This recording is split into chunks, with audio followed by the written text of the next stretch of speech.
Welcome back everyone to our video, and today we are going to predict every single team's 2024 to 2025 NFL season. Now, the last time I did this video, a little over a year ago, it ended up being the most viewed video on my channel. So first off, if you guys want to see how those predictions aged from last season, go check that out. But second, thank you for all the support on that video. I do really appreciate it.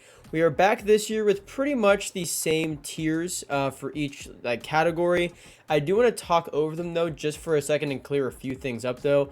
First, we have Super Bowl contenders, just pretty self-explanatory. The teams that I personally see as being serious Super Bowl contenders. The next one is divisional or conference. So this is teams that I could see advancing to the divisional round or conference championship.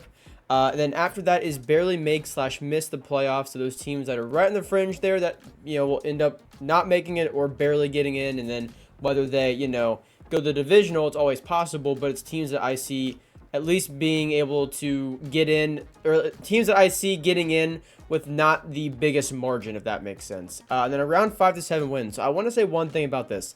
Technically, a team with 7 wins could also barely miss the playoffs. So there's a little bit of overlap between those two tiers. I do want to say one thing though about that is that, for one, if you do barely miss the playoffs with 7 wins, you are most likely in a very bad division anyway, to where the team probably isn't that great and they probably aren't deserving of that. They're just that close to getting in because their division is so bad, kind of like the NFC South from the past a few years ago, or just a couple seasons ago, I guess, at this point. So I just kind of want to throw that out there. If for any team that I do see being on like the farther end of the category, so if I predict the Panthers to get 7 wins, I'm not going to, don't worry. I would say that in my video or in this ranking, I guess I would say I see them getting on the higher end of that. Same thing with barely make / miss playoffs. I will try and clarify, but I don't have a strong opinion for every single team. There's some I do, some I don't. So we'll just go through it. You guys will get it. It's pretty simple. Getting into it right now though, the Cardinals are first. Now the Cardinals, offensively, I think there's a lot to be excited about. You draft Marvin Harrison Jr. You have a healthy Kyler Murray now because full off season with Jonathan Gannon now working with Kyler Murray, of course, too. And then also Michael Wilson. I don't hear him talked about a whole lot. He had a pretty good rookie year last year for not having the best circumstances as far as a quarterback. So he's a guy to watch in that offense. James Conner is still very, very good, along with Trey Benson, the running back they drafted, and Trey McBride, their tight end. A lot of potential there. So the Cardinals offense is actually really exciting in my opinion. Defensively, it's pretty much the exact opposite other than Budda Baker. There's a lot of holes in that defense, and the Cardinals are rebuilding, so you can't really hold against them too much in my opinion. It's one of those things where they'll probably have some exciting games, but it probably won't amount to a whole lot of wins. So they're going to go in the 5 to 7 wins category, and I see them being right around that 5 to 6 wins on the year. Next is the Falcons, and I do not like the Falcons, being a Panthers fan, and it pains me to say I can actually see them going divisional or conference championship. The Falcons, as long as Kirk Cousins, kind of bounces back to the form we saw before he tore his Achilles, that team has a very, very high ceiling. And because, first off, Kirk Cousins has been cleared for all football activities. So now it's just a matter of, can he get back to the, level of play he was currently playing, or he was previously playing at. But aside from that, the Falcons are a team that, the past few seasons, they haven't been very good. Quarterback play has held them back from being much better. Now you get someone in Kirk Cousins that has proven to be able to put really good season together and distribute the ball very well in offense. And the Falcons have no shortage of weapons. You got Bijan Robinson out of the backfield, you got Drake London, you got Kyle Pitts, even Darnell Mooney now. You have playmakers on this field, and it was really just a lack of a quarterback getting the ball there, and bad coaching too. And then defensively, getting Jesse Bates last year is huge. That was a huge addition to your defense. I still think the Michael Penix pick was perplexing. You have a top 10 pick. You could win edge rusher. That's my big thing about the Falcons, is their D-line is not great, and you had a prime time to address it, and you didn't. So that's a missed opportunity in my opinion, but regardless of that, I think they have a pretty solid secondary, and I do see this team being able to actually compete with some of the best teams in the NFC. Not on the same level as them, but I think they could make things interesting. Next is the Ravens, and I do see the Ravens as being Super Bowl contenders. Not much has changed from last year, for the Ravens. You have Lamar Jackson still, of course. You have Zay Flowers now going to year 2. You lose Odell Beckham Jr., and look, I love Odell. It's not that big of a loss at this point in his career. Yeah, he could have some cool plays for you there every now and then, but he's not a reliable, consistent player, and he's not near the level he once was, unfortunately, because he's one of my favorite players to watch in his prime, to be honest. But the Ravens, really, really good team. Defensively, you have Kyle Hamilton. You lose Geno Stone in free agency. You lose Patrick Queen in free agency, but and Clowney, but again, Clowney at this stage of his career is also kind of like, not a huge loss there. I really think that the Ravens, like, it's easy to overrate the losses. Like, yes, Geno Stone was a great player. Yes, Patrick Queen is definitely a great player, but you still have Roquan Smith. You still have Kyle Hamilton back there at safety. Like, this team is not going anywhere. They're still going to be able to compete with the best the NFL has to offer. So I see the Ravens being Super Bowl contenders for sure. Mark Andrews back and healthy is going to be huge too. So yeah, very high ceiling for the Ravens there. Next is the Bills, and this is a really weird one because Josh Allen is obviously amazing, and the Bills have been very good the past few years, but you lose Stephon Diggs and Gabe Davis, and regardless of who you brought in to address those losses, there's still going to be a presence that isn't there, and it's going to be noticeable. There's going to be a noticeable loss. There's just no way around it. So, to me, the Bills barely make the playoffs. I don't think they miss the playoffs, but I do think they barely make the playoffs. And honestly, if I'm wrong there, I still think the Bills will compete, in which case I could see them probably barely missing the playoffs. So I think this category is honestly pretty perfect for the Bills. I think they're going to be right on the edge this year. But it comes down to what those receivers can step into and really produce. Josh Allen, you have no question at quarterback. You know what you have with Josh Allen. You know you have with James Cook, even Dalton Kincaid. Receiver, though, if Keon Coleman steps in, the rookie they drafted out of Florida State, if he steps in and has a monster first season, that ceiling is all of a sudden much higher. But I'm not super sold on him in year 1. I love Curtis Samuel. I liked him in Carolina. I never thought they should have let him walk. He goes to Washington. That guy's a playmaker. He can make things happen, but still, does that make up for the production of Stephon Diggs and Gabe Davis? And more so Stephon Diggs. Gabe Davis is a little inconsistent, as exciting of a player as he can be. So, I don't know. I go back and forth on how I see the Bills, but regardless, I don't really see them doing a whole lot in the postseason, but they are definitely a tough team that will be hard to beat in the regular season and will probably ruin some seasons down the stretch too. Next is the Panthers, and again, I've said this before in a lot of my videos where I rank teams and stuff like this. I always try to put aside my bias for these things because I'm a fan just like all of you are. There are teams that I like and teams that I don't like, and when I try to do rankings, I try and push all that aside as much as I possibly can.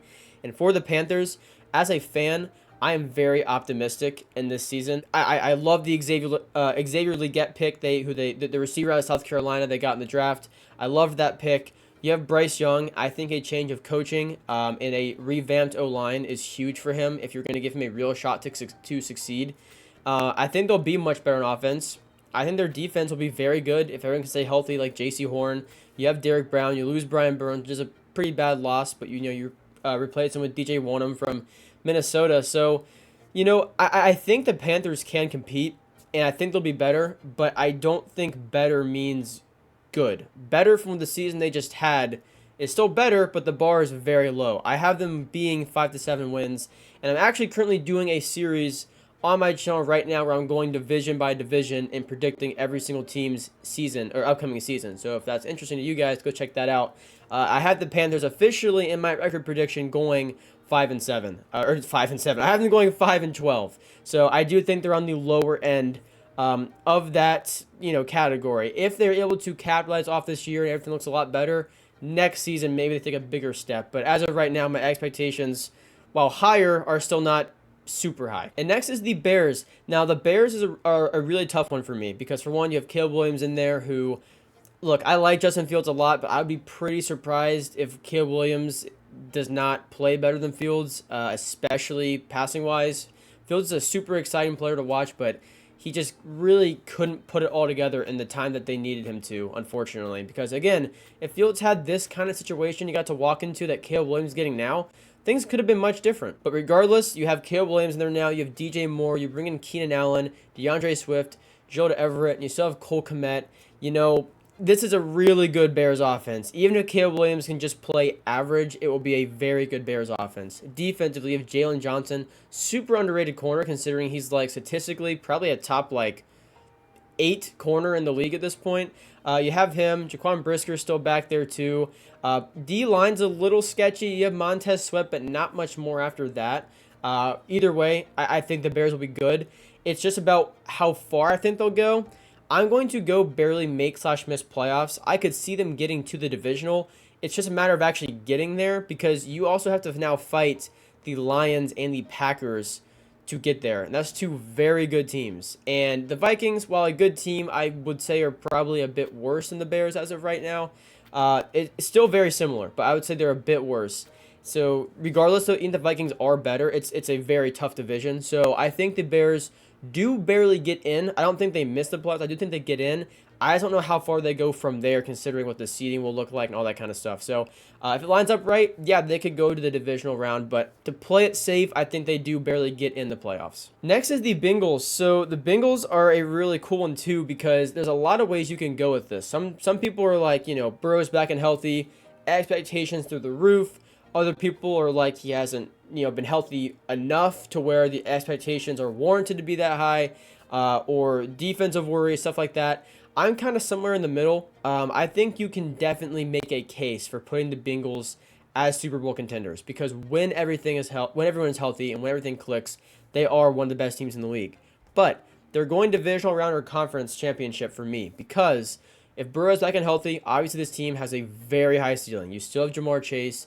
You still have T. Higgins. You draft Jermaine Burton from Alabama, who replaces Tyler Boyd, Boyd had a good career, but he's probably going to be. But Jermaine Burton will probably be better than what Boyd's been the past couple seasons at this point.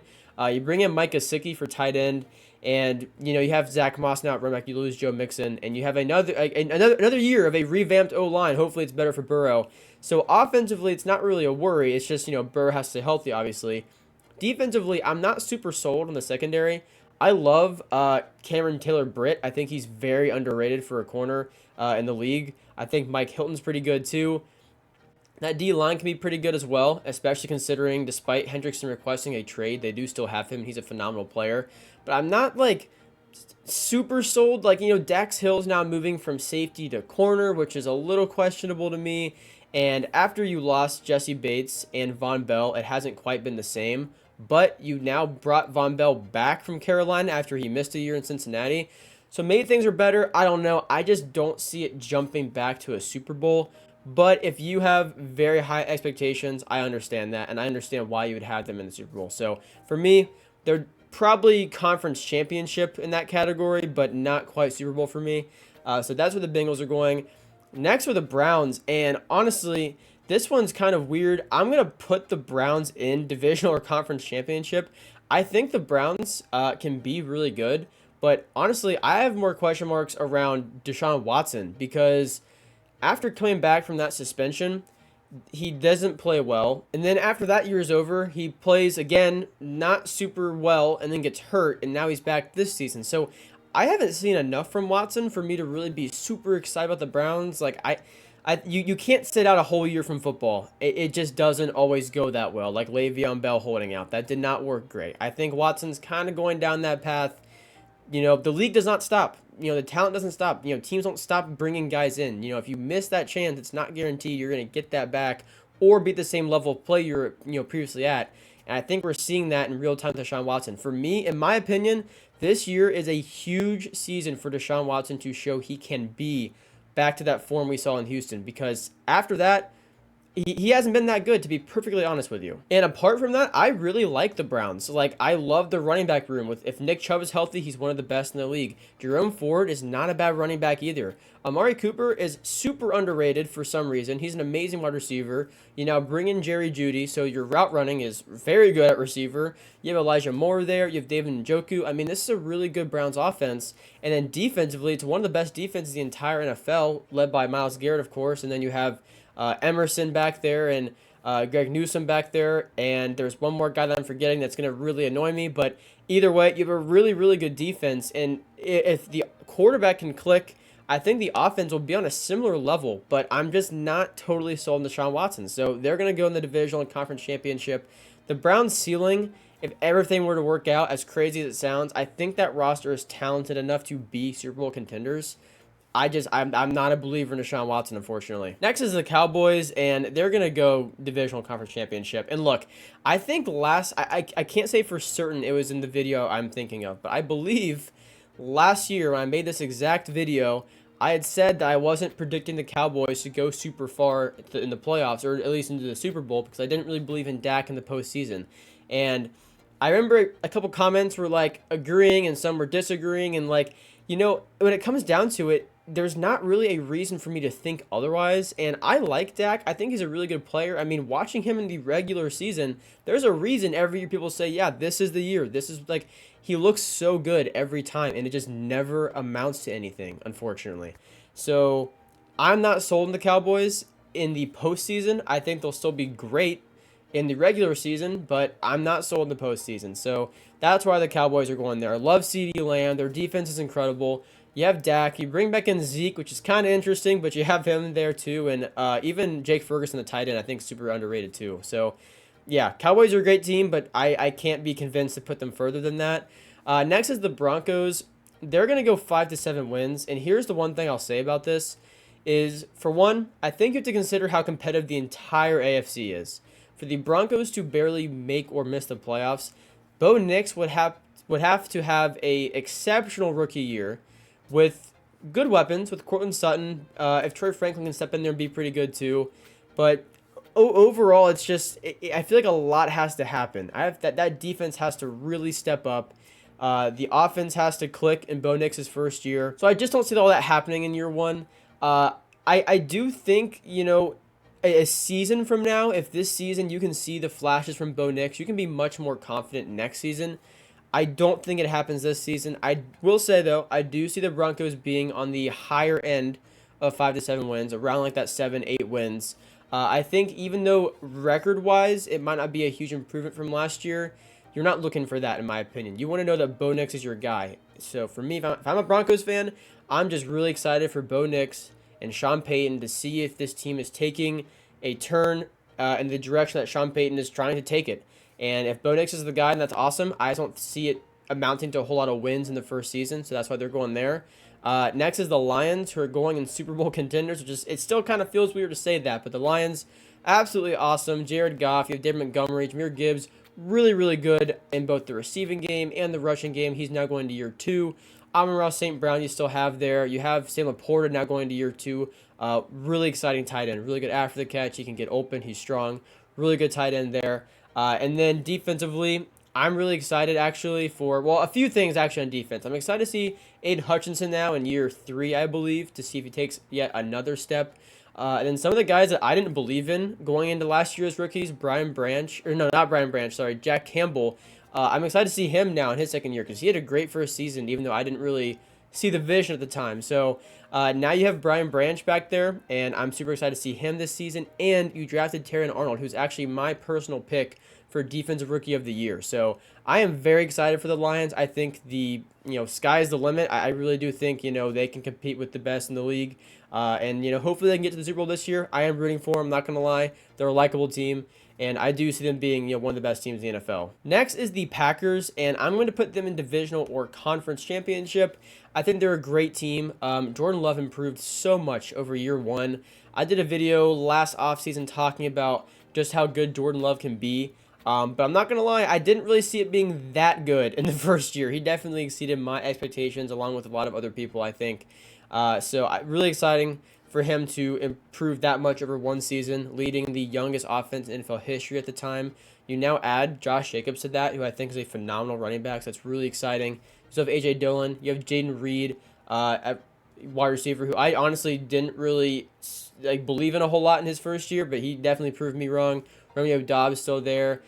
Christian Watson, if he can stay healthy, is obviously a good receiver too. So there's a lot to be excited about, especially on defense. For me, them bringing in Xavier McKinney was a huge move. That was a really big move. The Packers needed depth at secondary last year, and safety specifically was one of their biggest issues. So you bring him in from the Giants. He's a great player. I think it's a great addition to just fill a team need. So really exciting from them. I do see the Packers going to the divisional round or conference championship. But maybe they can make a run at the Super Bowl. I don't know. I wouldn't rule it out, but I'm not going to quite put them that far yet. Although a team I am putting that far is going to be the Texans. I think the Texans are awesome. Once again, I did a video last year talking about CJ Stroud. I thought he would be good. And I remember saying specifically, like, probably like 10 times across different videos that, like, I didn't think it all happened in 1 year. And I even did a video a little while ago reacting to, like, my takes from last offseason. And I, like, word for word said, like, they're not going to win the division and go to the playoffs or anything. And that was the direct opposite of what happened, because obviously they did win the division and go to the playoffs. So I did not see that happening. I don't think a lot of people did, but Stroud played at an incredibly high level in year one. Now you know, just kind of went, okay, we're in win now mode. You went and got Stephon Diggs. I think it was an awesome move. Now have him. You have Nico Collins, Tank Dell, Dalton Schultz. You bring in Joe Mixon. You have Damian Pierce, your backup running back. So really, really good offense. And then defensively, you have Jalen Petrie still there. And you have not Devin Singletary, Derek Stingley Jr. on defense. And I think he's improved a lot over his first 2 seasons as well at corner. So, yeah, and you bring Danielle Hunter from the Vikings too. So, like, you have a really good defense. I think it's really exciting. Will Anderson Jr. there.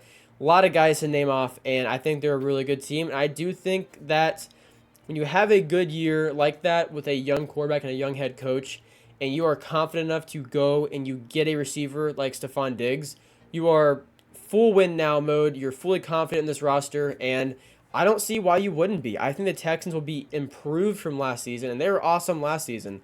And in fact, my official prediction for them is a 12-5 record. So I'm very high on the Texans this year, as are a lot of people. So Texans, Super Bowl contenders. And then one of their division rivals actually is the Colts, and I'm putting them in divisional or conference. And this might seem a little weird, but first off, the Colts were 1 win away from actually making the playoffs last year, in a season where they lost who they were hoping was their franchise quarterback like 5 games in. So I think now that you have Richardson back in there and healthy, it's going to be huge. You land Adonai Mitchell, who fell very far in the draft for how good of a receiver he really is. So you have him, you have Richardson, you have Jonathan Taylor, Trey Sermon for backup running back, Michael Pittman Jr., who is kind of like Amari Cooper in the sense that, like, is just so underrated in my opinion. Like, neither one of those guys get talked about as much as they should be talked about. Michael Pittman Jr. is an awesome wide receiver. So you have him, you have A.D. Mitchell, you have Josh Downs now going to year 2, had a great rookie season too. Kyler Granson, I think is his name, at tight end. I can never remember their tight end, but I know you have Granson. I can't remember what his first name is, but I know you have Granson there at tight end. So the Colts have very exciting offense. And then defensively, you draft Laiatu Latu, who is someone that I was actually really high on in the draft. And I actually wanted the Falcons to get him just for the sake of football. I mean, I didn't want them to get a player that good, but, like, as far as a team need goes, I thought that would have been a great pick, him or Dallas Turner. Instead, he falls, and the Colts get him for, honestly, a really good price at that point in the draft. So I think it's really, really exciting. You have Zaire Franklin there, too, who I believe was voted, like, 100 on the NFL top 100 list, you know, voted on, like, by other players. That's just kind of cool. And, yeah, so Colts, I do see having a pretty high ceiling. If everything can come together, I believe in Shane Steichen. He had a great job his first year at head coach. And I'm excited to see Richardson back and healthy. So I had them going divisional or conference. Might seem, you know, a little rich of a guess, but I think the Colts are going to really surprise some people this year. Next is the Jaguars, and I do want to say one thing about this team just to clear this up. And just get this out, you know, before I say anything else. I've seen so much stuff like, you know, kind of slandering Trevor Lawrence, and I know he didn't have a very good rookie season with Urban Meyer in there, but after that he looked much better, and then kind of regressed last year. Like, I think his numbers before and after he hurt his ankle show the slow decline, not slow, pretty quick, I guess, decline, and that he was clearly dealing with an injury of some kind, which I think was his ankle, if I'm not mistaken. The other thing, I'm pretty sure, you can fact check on this, I might be wrong, I'm not going to lie, but I'm pretty sure the Jaguars are the team that led the NFL in touchdown drops, like in, you know, receptions dropped in the end zone. So Lawrence's numbers could have been much better than what they were anyways. And there are, you know, I've seen them even on Twitter and stuff like that of, like, just 2-minute long compilations almost of guys just dropping the ball in the end zone and stuff. So I want to say that I feel like it's too easy to look at the box score and just kind of throw Lawrence under the bus when he's not playing as badly as it looks. He's not playing as good as he should be, but he's not playing as bad as people are making it out to be either. So I think this year's a big year for him to kind of earn back a lot of people's respect. I think that they made good moves to do that, though. I mean, you have Christian Kirk there, who did great in his season previously. So 2022, when he was, you know, wide receiver 1, he was awesome. You have Gabe Davis in there now, who is a pretty good receiver, a little inconsistent, but he's good, very talented. You draft Brian Thomas Jr., who's very good out of LSU. You have Evan Ingram there, great season last year. I believe he led the entire team in receptions. You have Tank Bigsby, Travis Etienne. Like, you have a very good offense. I think it'll show this year. Then defensively, you land Eric Armstead in free agency, which is kind of a surprise because I believe the Jaguars are a bit of a dark horse to actually land him in the first place. So that was a really nice move for them. But I had them going the barely make/miss playoffs because I just don't see them being good enough to, for one, comfortably get in the playoffs at all. I don't see them win the division. And the AFC is very competitive. So I think if they get in, it would be a little surprising, and it would come down to that final week where teams have to like lose and this team has to win. All these things have to happen for them to get in. I don't think the odds of it happening are great. I do think the talent is there on the roster, but you kind of missed your chance whenever the Texans weren't very good and the Colts were still trying to get it figured out. You had that chance, and you just kind of missed the window. So I'm not saying it's impossible. It's just harder now. So they're going to barely make/miss, and I honestly am not sure which one to really lean either way. So let me know down below whether you guys think the Jaguars will make or miss the playoffs. Next are the Chiefs, and I'm not even going to spend a lot of time on this. They're going to go Super Bowl contenders. You just can't count them out when you have Patrick Mahomes. I mean, you have him. You have Travis Kelce, Rashee Rice, who I would assume would get some sort of suspension for his extracurriculars, I guess. But way more exciting, you draft Xavier Worthy from Texas, who I think now has the fastest combine record in NFL history. You bring in Marquise Brown, Hollywood Brown. Then defensively, you still have Chris Jones, Trent McDuffie. You lose L'Jarius Sneed, which is a bit of a loss, but I'm not panicking. You have great coaching on both sides of the ball. The Chiefs are the team to beat. So they are Super Bowl contenders. Next is the Chargers, and I have a feeling if I'm going to get any comments about teams that you guys disagree with, I think I would receive at least a couple on the Chargers. And it's because I think it really depends on what you think they're going to do in this first year with Jim Harbaugh in there. For all of my predictions, I've, for the most part, tried to stay pretty safe and not make any super bold ones. I think the Colts would be a pretty bold pick that I've made. So I don't know. Here's what I think about the Chargers, though. Justin Herbert's talent is undeniable. He's a very good quarterback, and I think that's going to be a threat to some degree because when you have a quarterback that good, you're not just gonna get blown out every game. It's just not gonna happen when you have a player that good on your offense. The issue, though, that I just can't really get sold on is his surrounding cast. And I'm not saying that Quentin Johnston's gonna have a bad career. But I am saying if it looks like what we saw last season, he's going to have a bad career. He has to have a better season this year. There's literally no other way to say it. He's going to lose chances to get on the field. He's going to lose a chance at any other team even wanting him if he leaves the Chargers. Like last season, very bad issue with drops. He did not step up when they needed him to. And, I mean, now's the time, man. You lose Keenan Allen and Mike Williams. There are reps to be earned. You draft Ladd McConkey from Georgia, who I think is very, very good, and I think is honestly probably the most talented receiver on that roster. Might sound kind of crazy, but he's a good player, man. Very good after the catch. So I think that was a big pick. You have Joshua Palmer. You have DJ Chark. Other than that, you have Gus Edwards at running back. But for Justin Herbert to really be able to, make defenses pay, that surrounding cast, it has to be capped off at some point. That's my thing is they're going to have good games. Herbert's going to put up great numbers. They're going to be exciting, but there's going to be a limit because if the talent is just not there, the talent is just not there. And watching DJ Chark last year in Carolina, he makes some exciting plays, but he is wildly inconsistent. He is not someone you can be confident going in and week out and putting up good numbers. He's just not that player. At least he wasn't in Carolina. I think he had one great year in Jacksonville, but other than that, it's been pretty inconsistent with him anyways. So I think Ladd McConkey is really exciting. I think Joshua Palmer is pretty good, but Herbert just doesn't have the surrounding cast right now. I think it's going to be a bit of a down year for the Chargers. And defensively, you have some things to figure out. Khalil Mack has been awesome. Joey Bosa needs to stay healthy. Other than that, Derwin James is still back there. Whether he's washed or not, I don't know, but I still think he's a good player. I think a washed Derwin James is still a pretty good player, so I'm not really reading too much into that. So with that said, because you have to play the Chiefs twice a year, and you have to play the Raiders and Broncos twice a year, even though I don't see the Broncos being this great team, they can definitely beat the Chargers. It's going to be very competitive. I don't think the Chargers get too many wins this year. However, I will say you have Herbert on your team. I do trust Jim Harbaugh to turn this team around. I just don't see it happening in year one. You have a lot of spots to fill. So with that said, I see them getting around that 6 to 7 wins, the higher end of the category, but I can't really put them much higher than that. So again, I understand if you guys disagree, and if you do, let me know down below. How high are you on the Chargers targets? I completely understand if you guys are more confident. I just like to know why, because I'm not totally sold there. So let me know down below. Next is the Rams. I think the Rams are awesome. They're going divisional or conference. I mean, this is a team that I heavily disrespected last season. I'm going to be honest. I was very, very low on the Chargers. I thought they were going to be like bottom 5, bottom 10 in the league. Matthew Stafford was way better coming off his injuries than I thought he would be.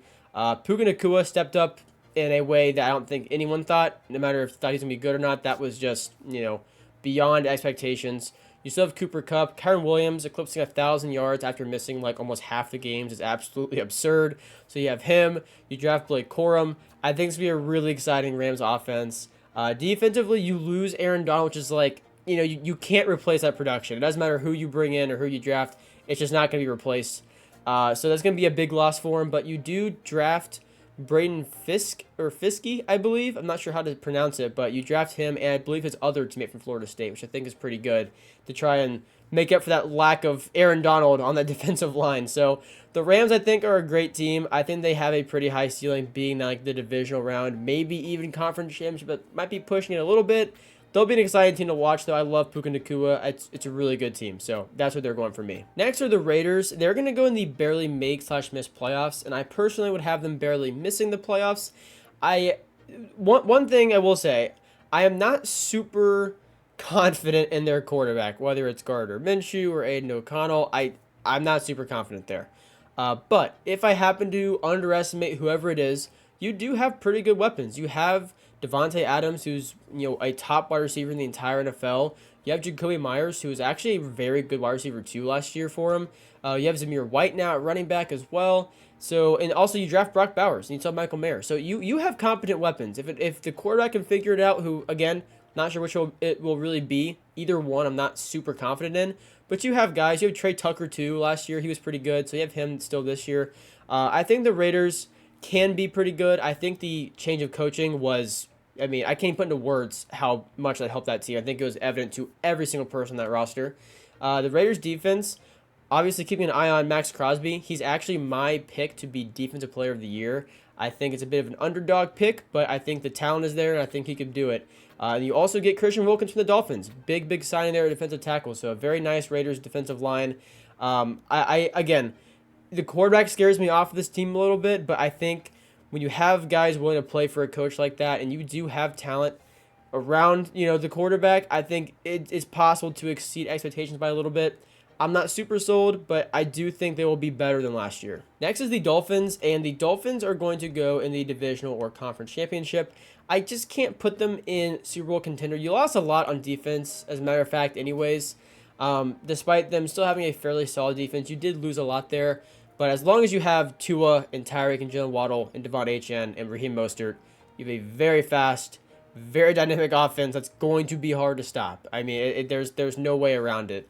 At a certain point, though, I do think if defenses are able to figure them out or at least try and contain Tyreek Hill, that's when they can kind of chip away. And I think we've seen that happen a few times, which it isn't very often when you contain Tyreek Hill. And usually you have to just kind of pick your poison and figure out another way to win the game. But they're not unbeatable. Even though they are a good team, they're not unbeatable. I don't see them being the biggest threat in the AFC, so they're going to go in the divisional or conference championship. Next is the Vikings, and this is a really, really hard one for me to really predict because I've gone back and forth multiple times. Let's start with just the obvious, though, which is quarterback. JJ McCarthy, I think, is a good prospect. I like that he's played in a pro-style offense before. I think it's a good scheme fit. I don't think he's the most talented quarterback in the draft. There are some really talented quarterbacks, like Caleb Williams and Drake May and Jaden Daniels. I don't think he's on that level. But sometimes a scheme fit really makes all the difference. And when you're throwing the ball within that offense to guys like Justin Jefferson and Jordan Addison, that's a big difference. That's a big help for a rookie quarterback. So a lot of this depends on JJ McCarthy. even if it's not him, even if it's Sam Darnold, I think it's really the same thing. Although I will say, Darnold has not had weapons like this in his entire career, so it'd be cool to see him play with some confidence. He's not bad as a runner, but I think regardless, you want McCarthy to be the guy. So he's going to get reps at some point this year, I would assume. And then defensively, you do get Jonathan Greenard in free agency after losing Daniel Hunter. So you basically just kind of swap defensive ends with the Texans. So that's pretty nice for them. You still have the veteran Harrison Smith there as well. And then you also have Ivan Pace Jr., who is very good as a rookie linebacker last year. So that's still great for him. It really just comes down to me for the quarterback. Like, the quarterback has to put things together, whether it's Darnold or McCarthy, because what makes the Vikings so good are their incredibly talented weapons. And if that's not going to be utilized, the offense is going to be in trouble. I mean, you have Aaron Jones now, too. Like, you have a really good offense built up. Hawkinson, whenever he gets back for tight end, too. So I have to go with the Vikings at around 5 to 7 wins. And this is one of those teams that I mentioned earlier when I said there's going to be a little bit of overlap, because technically I see them getting 7 wins. Like, I see them getting, like, literally on the dot, like, 7 wins. So 7 or 8 wins for that matter. So technically they could also be in the barely make / miss playoffs category. It doesn't really matter what you put in them. So we'll leave them right here, give them the benefit of the doubt. And then, honestly, at the end of the list, we'll just even it out. And if there's too many in the top, we'll move the Vikings down, or vice versa. I know it's a dumb way to do it, but, like, seriously, it's kind of interchangeable for me. Like, I see them barely missing the playoffs, and I see them getting 7 to 8 wins. So, like, this is one of those teams that kind of belong in both tiers for me. So, again, we'll leave the Vikings right there for right now. But regardless, I don't see them making the playoffs, just so we're clear there. Next is the Patriots. And this one is really hard for me to predict as well. Which, you know, for anyone, I guess, really to predict. But, you know, you have Drake May, who I think is immensely talented. You have Jacoby Brissett, who it sounds like will most likely start week 1 and just be one of those things where Drake May comes in by, like, week 3, week 4, if not earlier. Maybe he wows in training camp and preseason and starts. Who knows? I wouldn't rule that out at all. But the Patriots have a couple things working against them. For one, you have a very inexperienced quarterback in Drake May if he plays. If Jacoby Brissett plays, that doesn't really make sense there. But assuming Drake May is there, you have a pretty inexperienced quarterback because he's, you know, a rookie. You have a rookie head coach now too. And you have weapons now that I do think are promising. Like, Jalen Polk is a good draft pick. He's a good receiver. I think Javon Baker is a great pick too.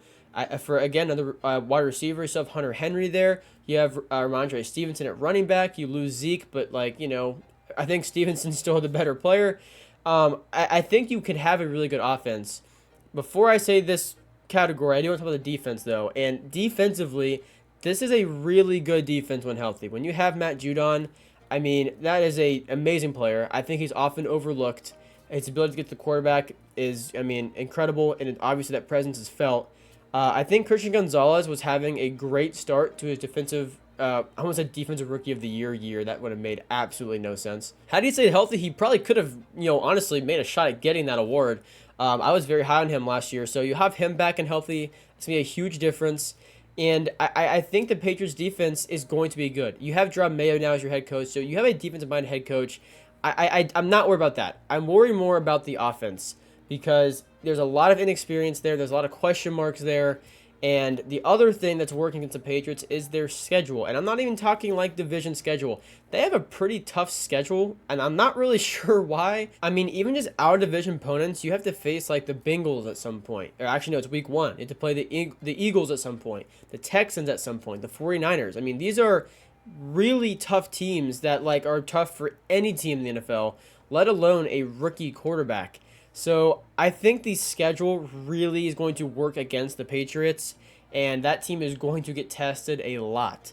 So I would probably have them at around 4 to 5 wins, which could also technically be in just counting down to the draft. Like, you're just kind of, you know, you're looking for good things in Drake May, but you know the season, record-wise, isn't really going anywhere.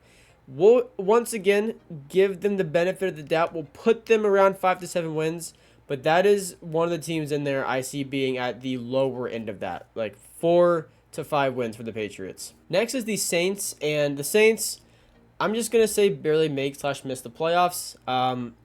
They're not really doing a whole lot for me. Like, you don't really make a whole lot of moves. You have a lot of guys that are on the older end.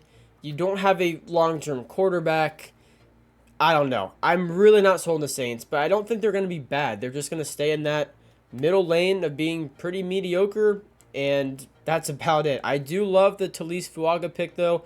Really, really good lineman prospect, so that was a very nice pick in the draft. They definitely needed that. And I love the Kool-Aid McKinstry pick because I wanted the Panthers to get him. So I was a little annoyed he went to a division rival, to be honest, and I think he will be very good. So I think those are great moves, but I just see it being, once again, one of those years where you get, that 7-8 wins. And the Saints, once again, could probably go in 5 to 7 wins. But I will say, I think they are at least a tier above that. So they'll go into barely make miss, but I do see them missing the playoffs. And next is the Giants. And the Giants are a team that, I have thought a lot about because I've wanted to do a video on the Giants, but I just can't really pin down how I feel about them. I want to start with Malik Nabers, though.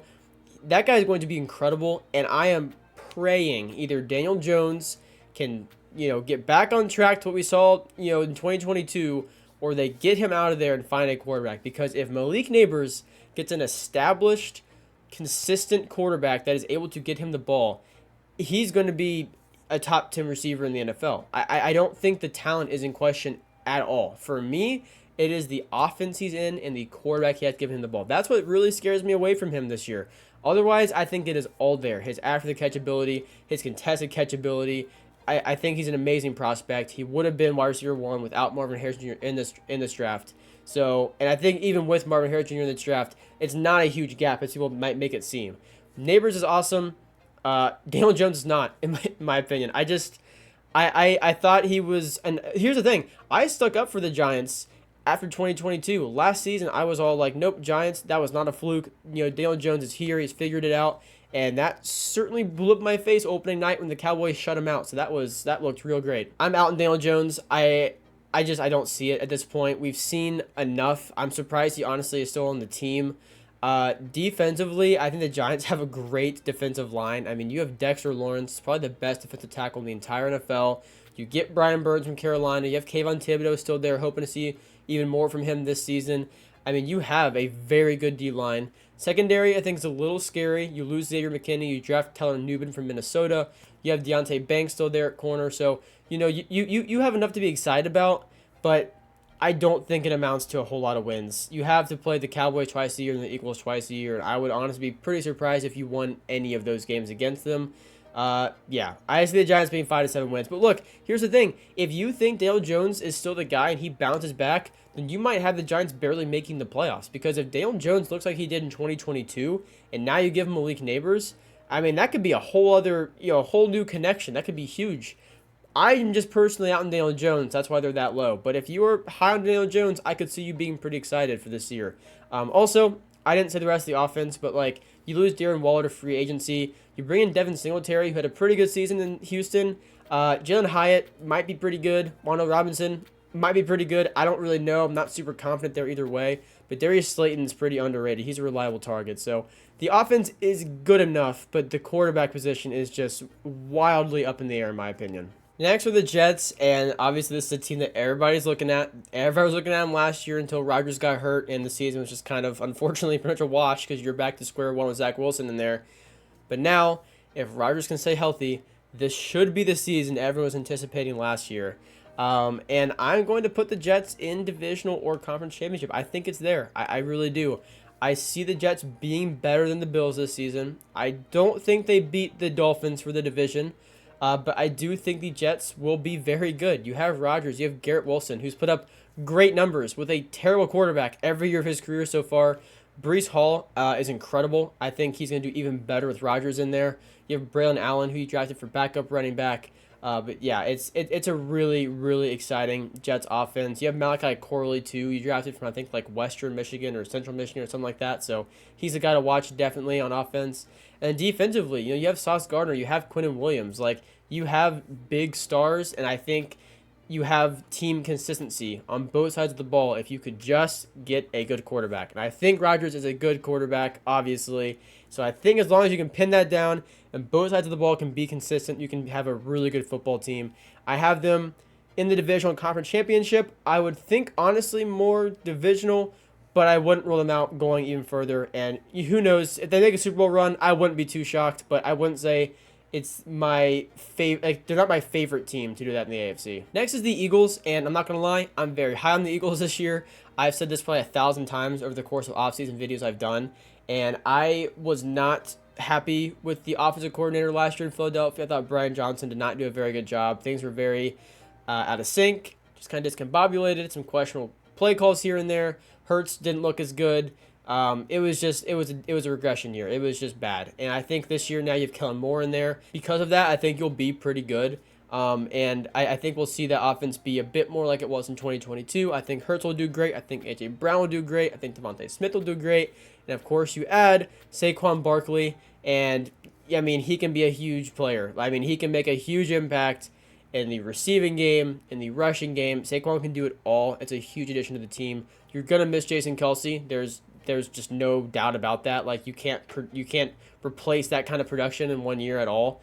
It's literally an all-time player. So that's going to be a not great loss, but other than that, you still have a pretty good O-line too. So, and then defensively, I love the Quinn Mitchell pick, and I love the Cooper DeJean pick. Although I know DeJean hurt his hamstring. I'm not sure how long he's out for.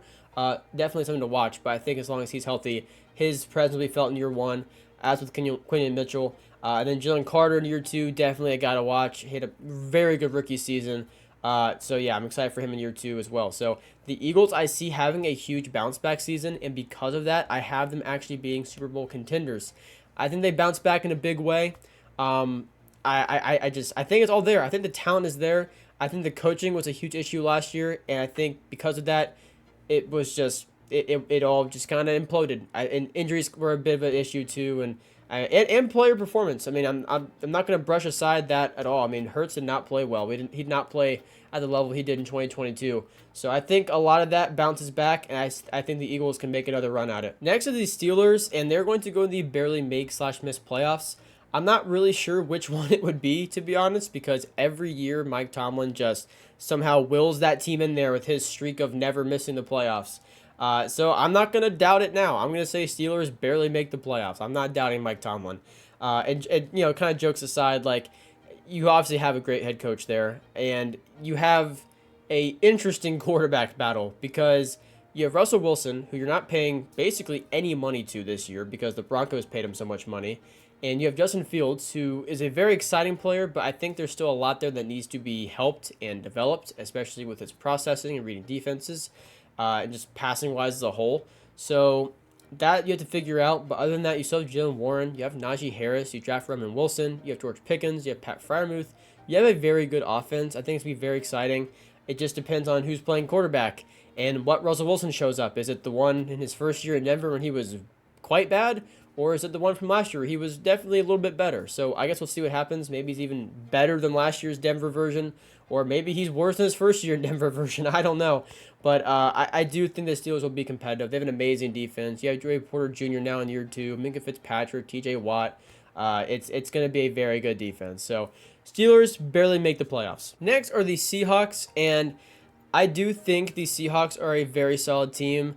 I don't think they're going to have a monster year, but I do think they'll have a good year. I think Jackson Smith and Jigba will have a pretty good season. I think he had a slightly underwhelming rookie season, but I think he showed enough to where you can be excited this season. You still have Metcalf and Tyler Lockett and Kenneth Walker, Zach Charbonnet for running backs, and you have, I believe, Noah Fant for tight ends. So you have a competent offense. Geno Smith's he's a solid quarterback. He's not much more than that, but he's a solid quarterback. Defensively, you re-signed Leonard Williams. You still have Tariq Cohen back there. Did I say Tariq? Yeah, Tariq Cohen is a running back from the Bears 4 years ago. You have Tariq Woolen back there, or if it's Reek Woolen now, I think he might have changed his name. You have him back there still. So I think it's exciting. Devin Witherspoon now going to year two as well. I think the Seahawks will have a good year. I think they'll have a lot of reasons. I think there are a lot of reasons to be excited about this team, but overall, I think they just are one of those teams that's pretty solid, but they're not going to make a whole lot of noise. They're probably going to barely get in and get beat or barely miss, and still have a solid season. But I don't see them doing a whole lot more than that. And next to the 49ers, who, of course, are Super Bowl contenders, one of the most exciting offenses to watch in the entire NFL, in my opinion. When you have Christian McCaffrey and you have Deebo Samuel and Brandon Ayuk and George Kittle, you have a very, very good offense. You can draft Ricky Pearsall from Florida, who I think is a very nice pick too, in case you end up losing Ayuk to a trade or even Debo to a trade at some point. I think you've kind of prepared well for that just in case. And then there's Brock Purdy, who does a great job distributing the ball. I think he showed a lot of growth from his first end of year performance to his first full season. So it'll be cool to see him in year 3. In the defense still, you have Fred Warner. Dre Greenlaw tore his Achilles in Super Bowl. Not sure when he's coming back, but obviously he's a big name. He's a guy to watch. I'm not sure when that return will be. And then same with Hufanga, I believe. Talanoa Hufanga, I think, also tore his ACL. Or not, I mean, it's not Achilles, but I think he tore his ACL, so I'm not sure when he comes back or if he's healthy for the start of the year. And then Nick Bosa, too. So, again, it's a very well-rounded, very good team who, of course, are still Super Bowl contenders, at least in my opinion. Next are the Buccaneers, and I've said this before in videos past. I do think there's going to be a bit of a, I think it's going to be noticeable without Dave Canales, their offensive coordinator there, because he did a lot for Baker and that offense, and I think while it's going to look different, I don't think it's going to be bad. Like, I think Baker and that offense showed so much last year. There's no way that all disappears because an offensive coordinator leaves. I think it's going to be noticeable that it might be a bit out of sync to start the season. Maybe it looks a little bit different, but I think Baker is a good quarterback. I will die on that hill. I think he is a good quarterback, despite his poor play in Carolina. And Carolina clearly has their own issues that impacted him when he was here. He goes to Tampa Bay. I mean, he goes to the Rams, first off, wins that random Thursday night game on, like a day's notice. So that was crazy. But yeah, so he goes to Tampa Bay, and he had a great season last year. Great year with Mike Evans and Chris Godwin, who's now playing out the slot where he's even better. So that's exciting for this season. And you have Jalen McMillan, who you drafted, and Bucky Irving, who you drafted. So yeah, it's going to be a good offense. It's going to be really fun to watch. Defensively, I don't think they're a great defense, but when you have a leader like Antoine Winfield Jr. back there, one of the best safeties in the entire NFL, you're going to compete. There's just no way around that. You're going to be good. Kalijah Kancey now going into year 2 as well as a guy to watch, and Vita Vea. So the Buccaneers are going to be a solid team. I'm going to say they barely make or miss the playoffs, though. And that's not really because I think they're going to be worse this year and like not make it to the divisional round or something. I just think the NFC is tough. It's hard to replicate consistently making the playoffs and doing that. So I think it's going to look a little bit different this year because I think teams are going to be tougher than they were last year, like the Falcons, a division rival. So I do think they get in. I would not be surprised if they get in, but I don't think they go as far as they did last year. I could see a first-round exit or losing the same point they did last year, but I don't think they go further. Next is the Titans, and the Titans, they have enough to be excited about. I'm not going to lie. You have Will Levis now going to year 2, who showed a lot of flashes in his first season from when he was playing. You make a lot of adjustments on offense. Like, you lose Derrick Henry, but you bring in Tony Pollard, and you still have Tajay Spears, your backup running back, who was very good in his first season last year. You have Taylor Boyd, you bring in from Cincinnati, who's like, he's a solid wide receiver 3, not really anything special at this point in his career, but he's solid. You have DeAndre Hopkins, who's, still pretty good, even though he is on the older end. And you also signed Calvin Ridley from the Jaguars, which is a very good signing. I think he can be a bit inconsistent, but he's a great player. You definitely need a player of that caliber for Will Levis. And you also still have Okonkwo for tight ends. So you have weapons around Levis that are good enough to where you can say, go out there, see what happens. That sounds kind of dumb, go out there, see what happens. But you can say Levis, go out there and really just see what he can do with weapons around him that are, good enough to give him a real shot at producing good numbers. So I think there's a lot there to be excited about. New head coach, too, with Brian Callahan coming from Cincinnati, their offensive coordinator, now head coach here in Tennessee. And then defensively, you signed L'Jarius Sneed from the Chiefs, which is a huge signing, a really, really big signing. I think the Titans defense scares me a little bit, but you still have like Jeffrey Simmons, and I do think the Sneed signing was amazing as well. So overall, I think the focus is more so offense because of Will Levis and because you do want to see what he can do in year 2 now. But I say around 5 to 7 wins. I don't think it's going to amount to a whole lot. And here's the other thing I will say too, is that you're in a division with the Colts, Jaguars, and the Texans. And those teams are all like, win now, competing type teams. You're kind of rebuilding, finding your quarterback. It's just not good timing, honestly. Like, you're having to play teams that are just more built up than you are. That's just kind of how it goes sometimes. So the Titans, I think, will have a worse record than what they really are because of that, because of their division play. I see them getting around like 6 to 7 wins, though. I mean, well, honestly, I could see either of them, 5, 6, or 7 wins, honestly. But yeah, so I will say Levis is an exciting player. I'm excited to see him in year 2, but I can't see a whole lot of wins coming out of this one. And finally, to end it off, is the Washington Commanders, who you draft Jaden Daniels at pick 2. You have Terry McLaurin, and you have Jahan Dotson, and you have Luke McCaffrey now, who you draft, I believe it was Rice. You have Brian Robinson at running back. You have Austin Eckler at running back. You have Zach Ertz at tight end, and you also draft Ben Sinnott for tight end. I will say Ben Sinnott is pretty exciting. He's a pretty good vertical threat. Luke McCaffrey, I don't think is like super exciting, but like he's a guy, definitely someone to watch in that offense. Jahan Dotson, I think, has been a bit underwhelming so far in the NFL. I think he has the traits, but it just hasn't really all come together to produce like that huge season yet. And maybe that's this season. I don't know. Here's the thing though about the offense. With Cliff Kingsbury in there from offensive coordinator now, and Dan Quinn as head coach, it looks like it's going to be more of like an RPO kind of offense. And I like it. I like if Jaden Daniels. He's a very talented rusher. He's very talented passer as well. He's a good player. I think he has to take care of his body though. He took way too many big hits in college. You have to get that cleaned up. You just can't take hits in the NFL like you can in college repeatedly. It just doesn't work that way. It's just not sustainable. It's not sustainable play. So that's one thing I will say. The other thing is that like I'm not sold on Austin Eckler. I see people getting excited about him, and like he's just not at this stage in his career. He's not who comes to mind when you hear the name Austin Eckler. As kind of sad as that is, it's just not quite there anymore. I'm more excited to see Brian Robinson again. He's honestly pretty underrated as a running back. I think he's pretty good. Defensively, you add Frankie Louvu from Carolina. He's someone I gotta mention. I don't think he's super known league-wide, but he can make plays. This guy flies all over the field. He gets tackles for loss. He pressures the quarterback. He forces turnovers. He's a really good player, and I understand him wanting to leave and play under Dan Quinn because I think he kind of knows how good that defense can be, or at least what Dan Quinn can even do for his own skill set. So I think he's a guy to watch in that Washington defense. Overall, though, I don't think it amounts to a whole lot of wins for Washington, and they're going to go in the 5 to 7 wins. As of right now, I don't have anyone in the draft countdown category. If I were to put teams down there that I see being like probably the bottom of the league, if I had to do it, it would probably be the Patriots, Washington, and the Broncos. That's who I would personally put down there. I think the Titans could be maybe close to that, but I do see the Titans being a level ahead of that. Those are the teams I'm just not high on.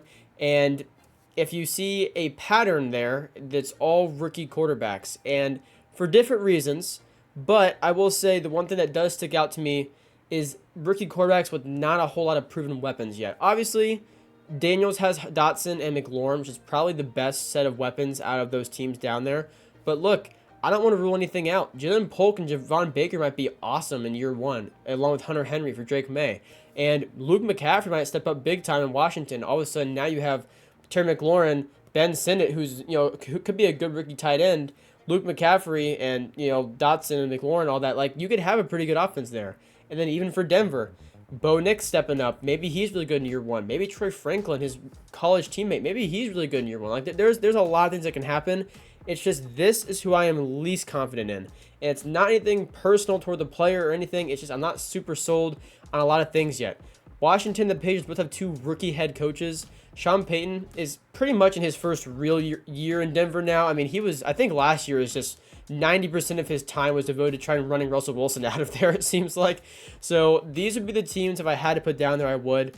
But I honestly kind of want to just leave them up here because I think this is a really exciting NFL season. There's a lot of really excited things. There's a lot of things to be really excited about, especially rookie quarterbacks. This is a really exciting rookie quarterback draft, and so I don't want to put those teams down there because I don't want to bring down any fan bases that are super excited about landing the rookie quarterback.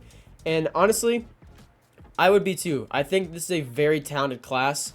Even if I don't see it all coming together in the first year, that doesn't mean it won't. So we're going to leave it like this. I wanted to highlight the 3 teams. If I had to put down there, I would, but we're going to leave it like this. Let me know down below any teams you agree or disagree with. Also, make sure to subscribe to my channel for more rankings like this. I do a ton of team rankings and player rankings and team-centered videos and player-centered videos and draft content whenever that comes around, all that kind of stuff. So I would really appreciate it. On the road to 1,000 subscribers. I believe we're 18 from 700, so really cool to see. Thank you for all the support. I'll see you guys in the next one. Peace out.